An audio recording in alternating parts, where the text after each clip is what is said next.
वंदे वाणी विनायको श्री गुरु चरण सरोज रज निज मन मुकुर सुधारि परनौ रघुबर बिमल जसु जोदायक फलचार नीलांबुज श्यामल कोमलांगम सीता समारोपित वाम भागम पाणौ महासायक चारुचापम नमामि रामं रघुवंशनाथं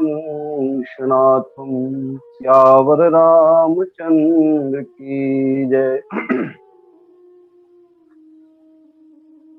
रामकथा सत्संग के इस लिंक में, इस अंक में समुपस्थित समस्त विद्वत समाज, आप सबके चरणों को सादर नमन। अपने पूर्व वक्ता श्रद्धेय वर्मा जी और अपने बाद के जो आने वाले वक्ता हैं उनके चरणों में भी सादर प्रणाम। साथ ही भाई झाल सिंह पटेल जी के उज्जवल भविष्य की कामना भगवान राम से आपका जीवन मंगलमय हो, यशस्वी हो। साथ ही मेरे स्क्रीन पर श्रद्धेय वर्मा जी, नरोत्तम वर्मा जी बेमेतरा से और डॉक्टर लोकेश साहू जी परिलक्षित हो रहे हैं। मैं आप दोनों को प्रणाम करता हूँ, नमस्कार करता हूँ। आइएगा, रामचरितमानस के इस कथा प्रसंग की ओर आपकी दृष्टि लेके चलूं, जहां माता मंदोदरी जो है महाराज रावण को समझा रहे हैं। ये दूसरा वक्तव्य है, दूसरा प्रयास है देवी मंदोदरी जी का रावण को समझाने के लिए, जहां वो ये कहती है कि राम ही सौंपी जानकी नाय कमल पदमात सुत कहु राज समर्पी बन जाय भजिय रघुनाथ, जाय भजिय रघुनाथ, श्यावर रामचंद्र की जय। बहुत सीधा सा तात्पर्य इस दोहे का जो समझ में आता है, माता मंदोदरी जी ये कह रही है कि राम जी को जानकी सौंप दीजिए और उनके चरण कमलों में आप अपना मस्तक रख दें। राजपाट को अपने पुत्रों को सौंप करके आप वन में जाकर के भगवान का भजन कीजिए। ये बिल्कुल सीधा सीधा भाव परिलक्षित होता है। मैं निवेदन करूं आपसे, मैं जिन बातों को आपके बीच में रखना चाह रहा हूं, हो सकता है आप इससे भिन्न भाव रखते हो, लेकिन राम कथा की नवीनता यही है कि हर वक्ता जिस स्थान पर, जिस भाव भूमि पर बैठ करके कथा प्रसंगों की चर्चा करते हैं, उसमें बहुत कुछ बातें ऐसी होती हैं जो शायद हर किसी को स्वीकार्य ना हो, लेकिन ये भी राम कथा है, क्योंकि राम अनंत अनंत गुण अमित कथा विस्तार। भगवान की कथा बहुत विस्तार है, बहुत विस्तृत है। ये जो प्रसंग है बहुत साधारण सा लगता है, लेकिन साधारण होते हुए भी इसके अंदर जो बातें हैं, मैं उनको आपके बीच में रखना चाह रहा हूं। एक स्त्री के लिए उसका पति जो होता है वो उसका सर्वस्व होता है। क्योंकि पत्नी को पति का अर्धांगिनी के रूप में हमारे शास्त्रों में वर्णित किया गया है। इस दृष्टि से ये कहें कि पत्नी यदि पति का आधा अंग है तो पति भी पत्नी का आधा अंग हुआ, निसंदेह। और इस दृष्टि से अगर विचार करें तो एक स्त्री के लिए उसके पति उनका आन है, बान है, शान है। उनका पति जब किसी की ओर से बड़ाई पाए, जब उनका यश हो, वो यशस्वी हो, तो पत्नी भी उस यश की, उस बड़ाई की उतनी ही भागीदार होती है। समाज में उसका उतना ही सम्मान किया जाता है। हर पत्नी ये चाहती है कि उसका पति समाज में सर उठा के जिए, सब उसका सम्मान करें और उनके पति का सर कभी किसी के सामने न झुकने पाए। इस प्रसंग में तो जिन बातों को आपके बीच रखने का संकेत कर रहा हूं, राम ही सौंपी जानकी नाई कमल पद्मार। माता मंदोदरी महाराज रावण को झुकने के लिए राम के पास में जाकर के शरणागत होने का आग्रह करती है। एक दृष्टि से अटपटा लगता है कि एक पत्नी अपने पति को झुकने के लिए कहे। आप सब विज्ञ जन बैठे हुए हैं, सभी मानस के अच्छे अध्येता हैं, जानकार हैं। आप कह सकते हैं कि मंदोदरी ऐसा क्यों नहीं कहेगी? क्यों? बोले वो राम को उनके स्वरूप के अनुसार जानती है कि राम वास्तव में कौन है। राम को वो सकल भुवन के ईश्वर के रूप में देखती है, परमपिता परमेश्वर के रूप में देखती है। और हर पत्नी ये चाहेगी कि उनका पति उस परमेश्वर के शरणागत हो जाए जिनके पास जाकर के सबको बड़ाई मिलती है। लेकिन मैं एक निवेदन करूं आपसे, रामचरितमानस में दो नारी पात्र हैं, दोनों का संबंध असुर कुल से। एक है महारानी वृंदा, जो जालंधर, असुरराज जालंधर की पत्नी है। एक समय जालंधर का ऐसा प्रताप था कि तीनों लोग उनसे थर्राते थे। कोई भी देवता, स्वयं भगवान महादेव महाकाल भी उसके समक्ष नहीं ठहर पाए। और एक है महाराज रावण, वो भी असुर कुल के तिलक हैं, असुर कुल शिरोमणि है। उनकी पत्नी है देवी मंदोदरी। मैं दोनों का आपके बीच में थोड़ा थोड़ा बातें लेकर के फिर इस प्रसंग को आपके बीच में रखूं। वृंदा के लिए रामचरितमानस में ये लिखा गया कि परम सती असुराधिप नारी। रामचरितमानस में ऐसा उपाधि, ऐसा सम्मान किसी को नहीं मिला। परम सती असुराधिप नारी, ये कौन है? बोले परम सती। मंदोदरी कौन है? उसके लिए भी परम शब्द आया, लेकिन सती शब्द का प्रयोग बाबा तुलसी नहीं करते।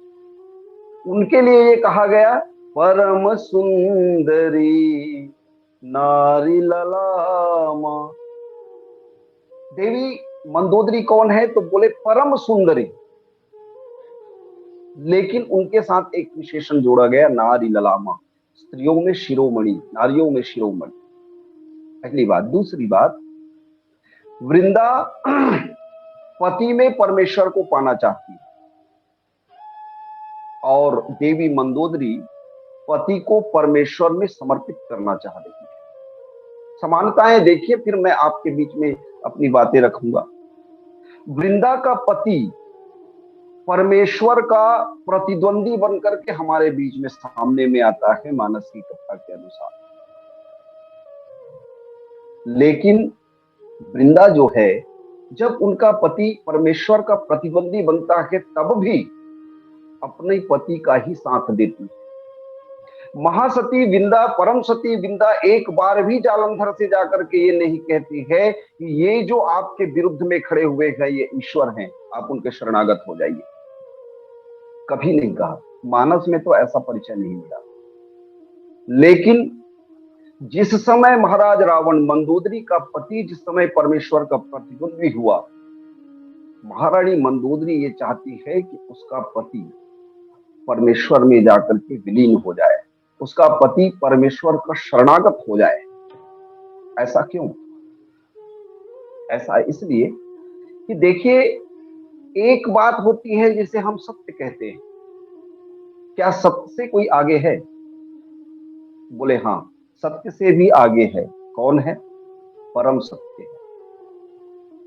महासती वृंदा जो है, सत्य में परम सत्य को पाना चाहती है, क्योंकि हर पत्नी के जीवन का सत्य उसका पति है। परम सत्य ईश्वर है। हर पत्नी के लिए पति एक ऐसा साधन है, पति एक ऐसा मार्ग है जो परमेश्वर तक के पहुंचाता है। लेकिन पति परमेश्वर हो, ऐसा संभव नहीं हो पाता। परमेश्वर तक के पहुंचने का मार्ग है, यानी पति जो है वो साधन है, साध्य परमेश्वर के लिए। तो महासती वृंदा जो है, सत्य में परम सत्य को पाना चाहती है, और देवी मंदोदरी परम सत्य में सत्य को समर्पित करना चाहती है। अब इसका न्याय देखिए, ईश्वर कैसे न्याय करते हैं। ईश्वर ने दोनों के साथ न्याय किया। परम सती वृंदा के की निष्ठा जहां पे है, वो है जालंधर। सदगुरुदेव महाराज, युग तुलसी महाराज जी निष्ठा शब्द पर बहुत वजनता से बात करते हैं कि महासती वृंदा की निष्ठा उसके पति पर है। तो भगवान ने किया क्या? बोले भगवान वृंदा के लिए जालंधर का रूप बनाकर ही वृंदा के सत्य को पूर्णता प्रदान करते। ठीक यही पद्धति, ठीक यही भगवान ने महाराज रावण के साथ किया। महाराज रावण का जब वध हो गया, तब गोस्वामी जी महाराज लिखते हैं कि रावण का जो तेज है वो भगवान में समा गया। तासु तेज समान प्रभु आनंद। ये एक ऐसा बिंदु है जहां पर हम ये कह सकते हैं कि हर पत्नी अपने पति के साथ दृढ़ता से खड़ी हुई दिखाई देती है। अब इस प्रसंग में आप देखिए कि माता मंदोदरी ऐसा क्यों नहीं करती। क्या माता मंदोदरी पति का सिर झुकाना चाहती? मैं निवेदन करूं आपसे, जिस समय एक स्त्री या एक कन्या एक पुरुष के साथ परिणय सूत्र में बंधती है, उस समय उसके जीवन में बहुत परिवर्तन आता है, बहुत परिवर्तन। और वो परिवर्तन क्या है, आप थोड़ा सा ध्यान दें। एक स्त्री के जीवन में बहुत सारी नई भूमिकाएं बन जाती हैं जब उसका विवाह होता है। कैसे? पति के साथ उनका संबंध सबसे पहले अंतरंग मित्र का होता है। पति के साथ पत्नी का संबंध अंतरंग मित्र के रूप में हमें समाज में दिखाई देता है, और उसी का संबंध बहुत अच्छी तरीके से चल सकता है जिसका संबंध पति पत्नी के बीच मित्रवत हो। और यहां माता मंदोदरी का संबंध महाराज रावण से ऐसे ही दिखाई देता है। मैं निवेदन करूं, मित्र का धर्म क्या है? भगवान राम ने सुग्रीव जी के प्रसंग में मित्र धर्म की कुछ व्याख्याएं की, मित्र धर्म के बारे में कुछ बातें रखी। उन्होंने कहा, कुपत्र निवारी सुपंथ चलावा, गुण प्रगटे अवगुण ही दुरावा। इतना ही नहीं, विपत्ति काल कर सतगुण नेहा, श्रुति कह संत मित्र गुण एहा, कुपथ निवार सुपंथ चलावा। अब आप विचार करें, जिस दोहे को मैंने आपके बीच में रखने का प्रयास किया है, महाराज रावण क्या सुपथ में चल रहे हैं? हर पत्नी चाहती है कि उसका पति ऐसे पथ का अनुगामी हो जहां जाकर उसकी यश, उसकी कीर्ति दिग दिगांतर तक अमर हो जाए। महाराज रावण का कार्य क्या है? सीता जी का हरण करके वो चोर की भूमिका में समाज के सामने आ गए। इससे पहले भी उन्होंने चोरी की होंगी, क्योंकि उनका स्वभाव एक कामी पुरुष के रूप में भी हमें दिखाई देता है। ऐसा नहीं है कि उन्होंने एक मंदोदरी के साथ विवाह करके उनके साथ संतुष्टि पूर्वक जीवन जिया हो। उनके लिए तो ये कहा गया कि देव यक्ष गंधर्व नर किन्नर नाग कुमारी जीति बरी निज बाहुबल बहुत सुंदर बर नारी। उसके बाद भी पराई स्त्री का इस तरह से अपहरण करना, सूने घर में जाकर, वहां तो गोस्वामी जी उसको कुत्ते के समान उसकी तुलना करते। इतूत चला भड़ी आई, इतूत चितई चला भड़ी आई, श्वान की नाई कहा गया। और ये जो पथ है, ये जो मार्ग का चयन महाराज रावण के द्वारा किया गया है, ये सुपथ नहीं है, ये कुपथ है। तो मित्र का धर्म क्या है? बोले कुपथ निमारी सुपंथ चलावा। और सुपंथ क्या है? राम ही सौंपी जानकी। इससे पहले सुंदर कांड में जब महारानी मंदोदरी ने महाराज रावण को समझाया था, तो वहां ये कहा गया था कि महाराज सचिवों के साथ देवी सीता को राम तक के आप पहुंचा दें। लेकिन इस बार उनकी वाणी बदल गई, इस बार उनका विचार बदल गया। इस बार उन्होंने ये कहा कि राम ही सौंपी जानकी, राम को ही जानकी का सौंप आप करेंगे। इसका मतलब ये हुआ कि यदि आप किसी के साथ जानकी जी को भेजते हैं तो हो सकता है वो लक्ष्मण जी के माध्यम से राम जी तक के सीता को पहुंचा दे, या हो सकता है हनुमान जी को पास में सीता जी को छोड़ दे और हनुमान जी राम जी तक की जानकी जी को पहुंचाए।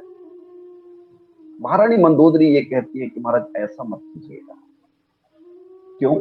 बोले आप स्वयं जाइए और राम जी के समक्ष जाकर के सीता जी का हाथ राम जी को सौंपिए। राम को ही जानकी जी का सौंप आप करेंगे। और फिर नाई कमल पद्मा, आप उनके चरण कमलों में अपना मस्तक रखें। इसका सीधा सा तात्पर्य ये है कि महाराज राम जी के आप शरणागत हो जाएं। और राम जी के शरणागत होने से होगा क्या? तो रामचरितमानस में लिखा गया, नहीं जुग जुग नहीं अचरज जुग जुग चली आई, कहीं न दीन रघुबीर बड़ा, जो बड़ होत सो राम बड़ाई, नहीं अचरज जुग जुग चली आई, कहीं न दीन रघुबीर बड़ाई। जो बड़ होत सो राम बड़ाई, जो राम जी के साथ जुड़ गया वही सुपथ में चला, और उसी की बड़ाई संसार में होती है, उसी का यश, उसी की कीर्ति जीवन पर्यंत अक्षुण्ण रहता है। तो यह है मित्र का धर्म। इसीलिए माता मंदोदरी रावण के साथ खड़ी हुई नहीं दिखाई देती, वो राम जी की तरफ खड़ी हुई है और चाहती है कि महाराज रावण जो है राम जी के शरणागत हो जाए। दूसरी बात, महारानी मंदोदरी, यानी मैं ये कहूं कि एक स्त्री जब पति का वर्ण करती है, पत्नी बनती है, तो उसकी एक और भूमिका बन जाती है, और वो है यहां जो हमें दिखाई दे रहा है, वो है गुरु की भूमिका। गुरु का कार्य क्या है? गुरु का कार्य है कि अपने अधीनस्थ जो है उसे अंधकार से निकाल करके प्रकाश की ओर लेके चले। आप गौर करेंगे, रामचरितमानस में भगवान शिव जी ने कहा कि पुरुष प्रसिद्ध प्रकाश निधि परम प्रगट परावत नाथ। राम जी कौन है? परम प्रकाश स्वरूप रूप में। और महाराज रावण जो है 20 नेत्र के होते हुए भी अंधकारमय जीवन जी रहा है, और ऐसे अंधकारमय जीवन से प्रकाश की ओर गति कराना मंदोदरी चाह रही है। तो क्या आपको नहीं लगता कि महारानी मंदोदरी गुरु की तरह अपने जीवन में भूमिका निभाकर महाराज रावण को उस परम पुरुष, उस परम तत्व प्रकाशमय स्वरूप के साथ मिलन कराना चाहती है? और उसका एक भाग ये भी हो सकता है कि जाय भजिए रघुनाथ, क्योंकि भजन प्रेम से होता है, और एक बार ईश्वर से प्रेम जुड़ जाए तो यही तो जीवन का परम चरम लक्ष्य है। एक और तीसरी बात, महारानी मंदोदरी इस प्रसंग में एक वैद्य की भूमिका में भी दिखाई देती है। कैसे? देखिए, शरीर के रोग को ही मानस में रोग नहीं कहा गया, यहां तो मानस रोग की चर्चा की गई। और महाराज रावण नाना प्रकार के मानस रोग से घिरा हुआ है, और सारे रोगों का केवल एक ही इलाज है, केवल एक ही इलाज, राम कृपा ना सही सब रोग। और राम की कृपा प्राप्त करने के लिए होना क्या चाहिए? तो बोले नाई कमल पदमात।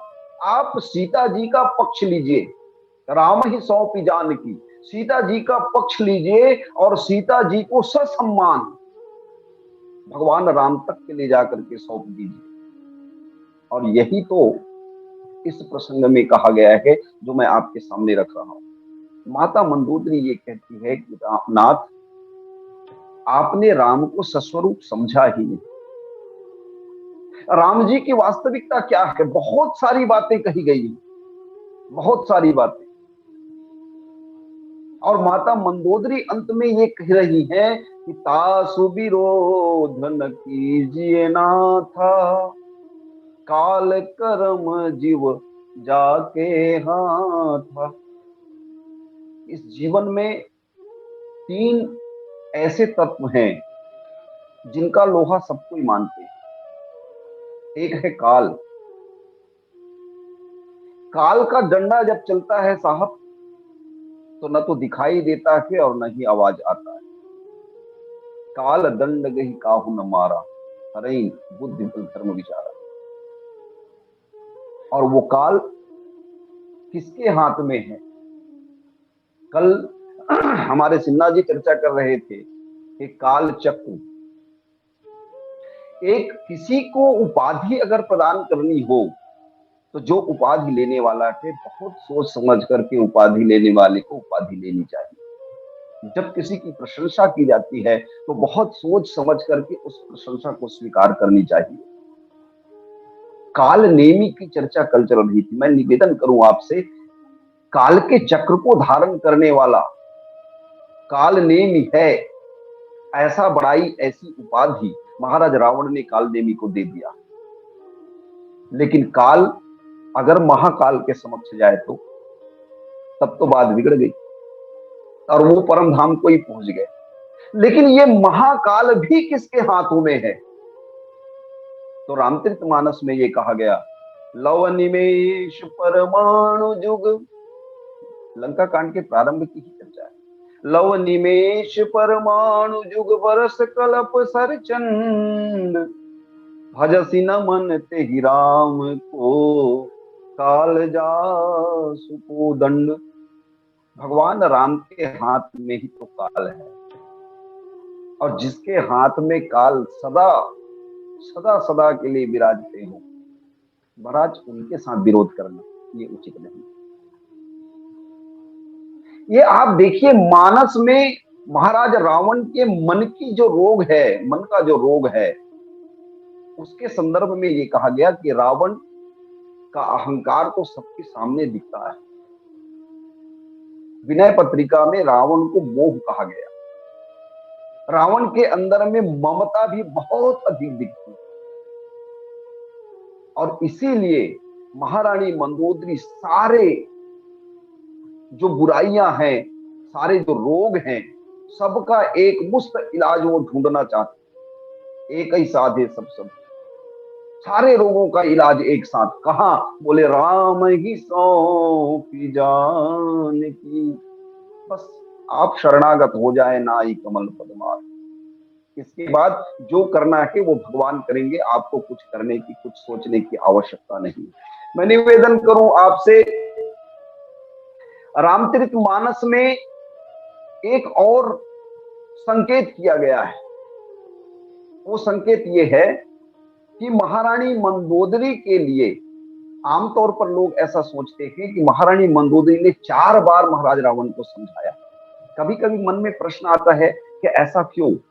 और आम तौर पर हमारे जो मंचों के व्याख्याकार हैं, मैं बहुत विनम्रता से निवेदन, किसी की आलोचना नहीं कर रहा हूं, आमतौर पर इस प्रसंग पर महारानी मंदोदरी के जीवन के विषय में बोलते बोलते वे अक्सर ये कहते हैं कि जिस दिन से अशोक वाटिका में रावण के मुख से महारानी मंदोदरी ने सुना, क्या कि कह रावण सुनु सुमुखी सयानी, मंदोदरी आदि सब रानी, तो अनुचरी करो पन मोरा।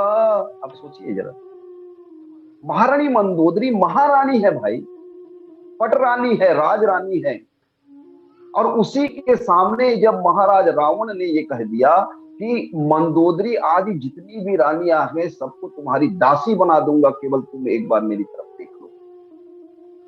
अक्सर लोग ये कहते हैं कि तब से महारानी मंदोदरी के मन में बहुत व्याकुलता है, उथल पुथल मची हुई है, तभी से उन्होंने समझाना शुरू कर दिया। मैं निवेदन करूं, रामचरितमानस में महारानी मंदोदरी को परम विवेकमयी बताया गया है, परम विवेकमयी है महारानी मंदोदरी। तो कारण क्या है इन चार चार बार समझाने का? मैं निवेदन करूं आपसे कुछ बातें। सबसे पहले तो ये जो मैंने पूर्व में आपसे कहा था कि हर पत्नी अपने पति के यशस्वी जीवन की कामना करती है, और जिस कार्य में, जिस मार्ग में महाराज रावण चल पड़े हैं, वहां उनका यश धूमिल पड़ता सा दिखाई दे रहा है। और कोई भी पत्नी ये कैसे स्वीकार कर ले कि उनके पति का यश धूमिल हो जाए? हर पत्नी चाहती है कि उसके यश में, उसकी कीर्ति में वो स्वयं सहभागी बने। और इसीलिए तो हमारे यहाँ भारतीय शास्त्रों में भी ये इस बात का प्रमाण दिया गया है कि किसी भी सफल पुरुष के पीछे एक स्त्री का हाथ हुआ करता है। हर पत्नी चाहती है कि उसका पति सफल हो। महाराज रावण दिग्विजयी है, त्रैलोक विजयी है। ऐसे में अगर राम से विरोध करके रावण पराभूत हो गया, रावण की पराजय हो गई, तो एक पतिव्रता स्त्री के लिए इससे बड़ा दुर्भाग्य और कुछ नहीं हो सकता। इसलिए एक बार नहीं, 4 बार समझाती है। दूसरी बात आपसे कहूं कि एक पत्नी जीवन भर, अपने जीवन भर अपने मांग में सिंदूर देखना चाहती है। कोई भी पत्नी ऐसा नहीं होगा जो अपने जीवन में जीते जी वैधव्यता का वर्णन कर ले। महाराज रावण जिस पथ में चला है, महारानी मंदोदरी स्वयं कहती है कि मधु कैटभ जेहि मारे। बोले महाराज, राम वो हैं जिन्होंने अलग अलग कालों में, अलग अलग युगों में अवतार लेकर उन असुरों का वध किया है जिसकी कल्पना भी नहीं की जा सकती कि इसकी मृत्यु होगी। रावण के बल के लिए तो यह कहा जाता है कि महाराज रावण जो है, हिरण्यकश्यपु का एक कुंडल भी अपने विषो भुजा से नहीं उठा सकते थे। ऐसे महाराज हिरण्यकश्यपु का वध जिन भगवान ने, जिन परमात्मा ने नृसिंह रूप में आकर के कर दिया, आप सोचिए, उनसे आप विरोध करेंगे तो क्या आपका जीवन सुरक्षित रहेगा? और इसीलिए इस प्रसंग के अंत में महारानी मंदोदरी आंखों में आंसू भरकर अपना सबसे बड़ा बल लेकर महाराज दशानन रावण से ये कहता है कि अस कहि नयन नीर भरी, रही पद कंपित गात, नाथ भजहु रघुनाथ ही, अचल होई अहिबात। बोले महाराज, मेरा सुहाग अमर हो जाए, मैं तो ये चाहती हूं। तो होगा कैसे? बोले आप रघुनाथ जी का भजन करो तो मेरा अचल अहिवात हो जाए। और यही हर सुहागन स्त्री चाहती है कि जीवन भर उसका मांग अचल रहे, उनका सिंदूर अचल रहे। इसलिए भी महारानी मंदोदरी जो है महाराज रावण को बार बार समझाती है, 4 बार समझाती है। एक और बिंदु की ओर आपका ध्यान चाहूंगा।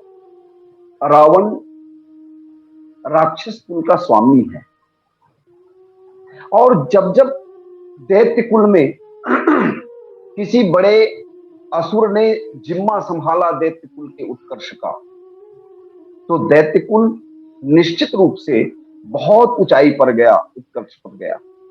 रावण भी उन्हीं में से एक है, और उसकी पटरानी होने का गौरव महारानी मंदोदरी को है। ऐसे में महारानी मंदोदरी ये चाहती है कि ये जो हमारे पूर्वज हैं, महाराज बलि, आप नाम सुने, महाराज बलि, बलि को भी भगवान ने बांध दिया, लेकिन क्या बलि ने भी भगवान को नहीं बांधा? बलि ने भी भगवान को बांध दिया, पाताल लोक में हमेशा के लिए उनको विराजित कर दिया। क्या मेरे पति भी ऐसे कुछ अपने जीवन में यश कमा सकते? क्या महाराज रावण के होते हुए, महाराज रावण के रहते हुए उनका यश ऐसे प्रजा पालक राजा के रूप में हो जाए, जिनका नाम असुर कुल में बहुत सम्मान के साथ लिया जाए? महारानी मंदोदरी ये चाहती है कि उनका पति भी उस लिस्ट में शुमार हो जाए, उस लिस्ट में उसका नाम आ जाए, जहां के असुर सम्राटों का नाम आज भी इतिहास में स्वर्णिम अक्षरों में लिखा गया है।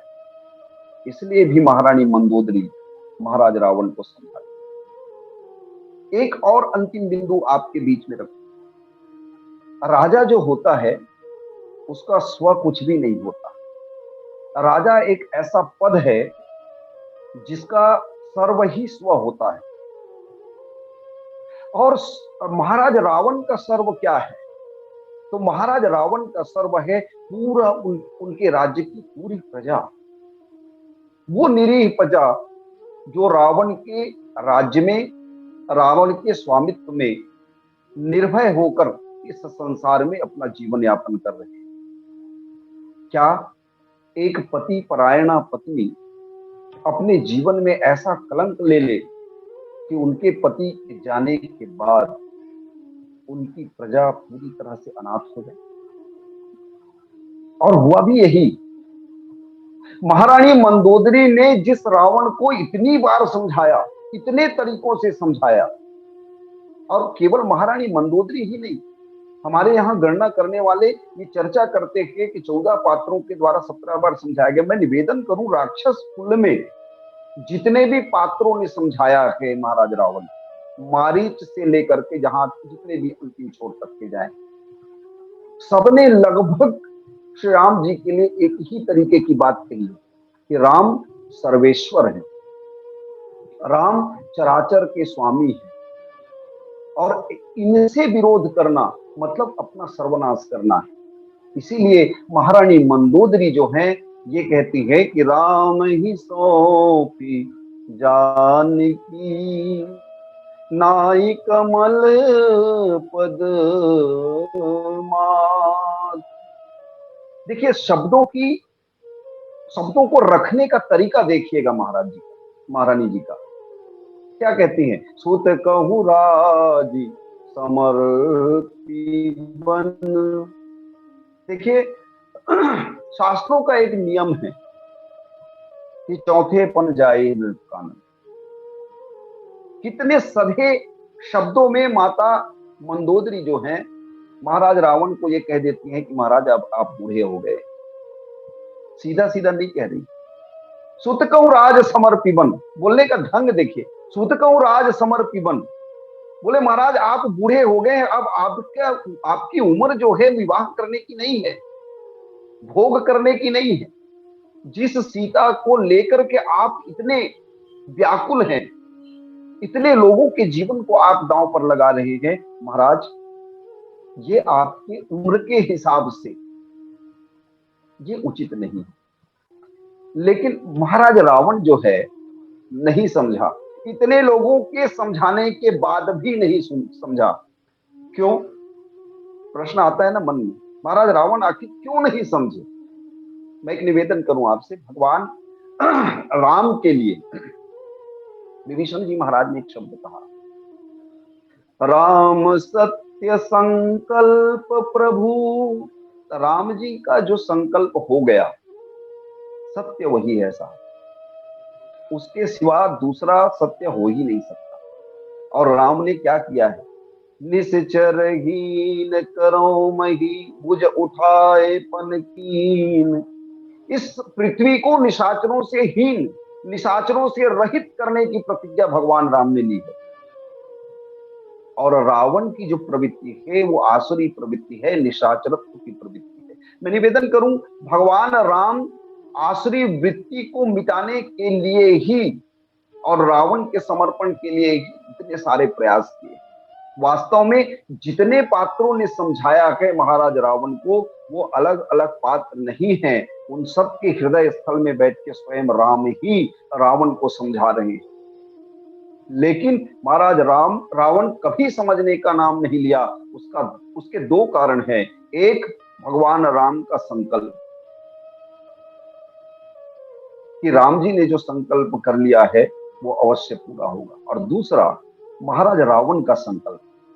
अटपटा लगेगा आपको, लेकिन महाराज रावण ने भी यह संकल्प किया हुआ है क्या, प्रभु सर प्राण तजे भवतरी हो। अरे जब संकल्प कर ही लिया है तो पीछे हटने का प्रश्न ही कहां है महाराज। इसलिए महाराज रावण को जितने भी लोगों ने समझाया वो स्वयं समझ नहीं पाए। भगवान शंकर ने एक बार भी नहीं समझाया। किसी ने प्रश्न किया कि महाराज आप तो उनके गुरु हैं, आप क्यों नहीं समझाते। तो भगवान शंकर ने कहा कि देखो, समझाने वाले को केवल समझाना नहीं चाहिए, समझाने वाले को समझना भी चाहिए। मैं जानता हूं कि रावण किसी भी हालत में कुछ भी समझने की स्थिति में नहीं है। जब वो स्वयं समझने की स्थिति में नहीं है तो समझने वाले को ये बात समझ जाना चाहिए कि रावण को समझाना व्यर्थ है। पूछा गया क्यों महाराज, रावण क्यों नहीं समझेगा। तो बोले देखो, किसी के जीवन में यदि कुसंग के कारण से दुष्प्रवृत्ति आई हो तो सत्संग से उसको बदला जा सकता है। महाराज रावण के जीवन में कोई कुसंग नहीं, उनको तो शिव जी जैसे गुरु मिले, विश्रवा जैसे पुत्र मिले, पिता मिले। ऐसे महाराज रावण के साथ में कुसंग की तो कोई बात ही नहीं। तो बोले रावण के जीवन में स्वभावगत बुराइयां हैं, और स्वभावगत जब किसी के जीवन में बुराइयां आ जाती हैं तब उसको किसी भी तरह से किसी भी सूरत में बदला नहीं जा सकता। हम सब अंग्रेजी के भी छात्र रहे, वहां ये कहा जाता था कि टेंडेंसी कभी चेंज नहीं होती है साहब, कभी नहीं बदलती है किसी आदमी की प्रवृत्ति। चाहे आप 3 साल तक लिंक में राम कथा के माध्यम से उसको निरमा डाल के धो लो, लेकिन वो सुधरेगा नहीं। बस यही बात महाराज रावण के साथ भी जुड़ा हुआ है।